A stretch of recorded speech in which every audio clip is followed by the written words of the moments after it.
Imagine this. You're standing on the edge of a Roman military camp. The smell of smoke and sweat fills the air. The clink of armor echoes in the distance. In just a few hours, you'll no longer be you.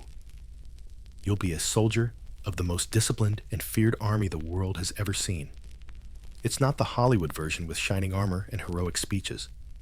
This is the real Roman legion, a place where comfort doesn't exist, where your name and identity are stripped away, and where survival means giving everything to the unit. So, could you handle it? Let's find out. 1. Breaking the man to build the soldier. From the moment you enter the camp, the Legion's first mission isn't to teach you how to fight. It's to erase who you used to be. Your hair is shaved off, your farmer's clothes are replaced with a plain military tunic, and your name? Forgotten. From now on, you're just Miles. A soldier, identical to thousands of others. Modern military psychology calls this identity stripping, the deliberate removal of individuality to create a perfectly unified fighting machine. The Romans mastered this 2,000 years before we had the science to explain it. Small lesson here. Sometimes, to achieve collective strength, you have to set aside your ego. It's a sacrifice not everyone is willing to make. And once the old identity is gone, the Legion starts rebuilding you from the ground up, stronger in both body and mind. 2. Training for war. Roman style. With your individuality erased, the Legion molds you into a weapon, using iron discipline instead of gentle encouragement. Every day, Lucius and hundreds of others march 20 to 30 miles, carrying heavy armor, shields, and a gladius. But here's the twist. Training weapons are 1.5 times heavier than the real thing. If you can fight well with the extra weight, the real battle will feel almost effortless. Compared to modern Hell Week for Navy SEALs, this was Hell Career, a constant grind of pain, exhaustion, and mental strain that forged absolute synchronization between warriors. Small lesson. Real strength doesn't come from easy days. It's forged in the hardest trials, where survival depends on trusting the people beside you.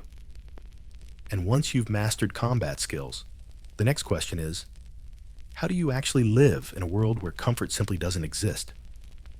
3. Living conditions and survival priorities. After a long day of marching and training, you might expect some rest. But in the Roman Legion, rest just means a different kind of hard work. The barracks are small tents, or wooden huts shared by 8 men. Straw mats on the floor, thin blankets, and space so tight that if one person rolls over, everyone knows. Meals? Mostly barley porridge, rock-hard bread, and maybe, if luck's on your side, some salted meat. Drinking water is rationed, and baths? Forget it. Clean water is a strategic resource reserved for the campaign, not for comfort. Small lesson: adaptability is the ultimate survival skill. Minimal living isn't about lifestyle choices. It's about freeing energy and focus for the mission that matters most, staying alive. And even if your body survives the grind, there's still one more danger: getting sick or injured. 4. Medicine, morale, and the 3-day rule. In the Legion, medical care isn't about saving everyone. It's about saving the mission. The rule is brutally simple: 3 days to recover, or you're left behind. Army medics work with what's available: herbs, cloth bandages, crude knives. No antibiotics, no modern pain relief.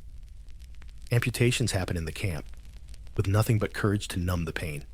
Small lesson: in extreme environments, every decision comes down to the survival of the group, even when it goes against human compassion. And yet, there was one invisible weapon that kept the Legion moving forward: belief. 5. Faith, fear, and facing the enemy. Before every battle, the camp wasn't just filled with the sound of weapons, it was filled with the smell of sacrifice. Priests examined the liver and heart of slaughtered animals, searching for signs of victory or doom. Before one fight against the Gauls, a priest found a bad omen in the sheep's liver. No one said it aloud, but Lucius saw the worry in his comrade's eyes. Still, the ritual gave them focus. a reminder that the gods were watching, and they had to fight with honor. In a way, it's like modern sports teams performing pre-game rituals. Belief, whether in gods or in each other, is the glue that holds courage together when everything else is falling apart. Small lesson. In war, belief isn't just faith. It's a psychological weapon that can be as powerful as any sword. And that is just one day in the life of a Roman soldier. Not the glory, not the marble arches, but sweat, blood, and the sacrifice of self for the survival of the unit.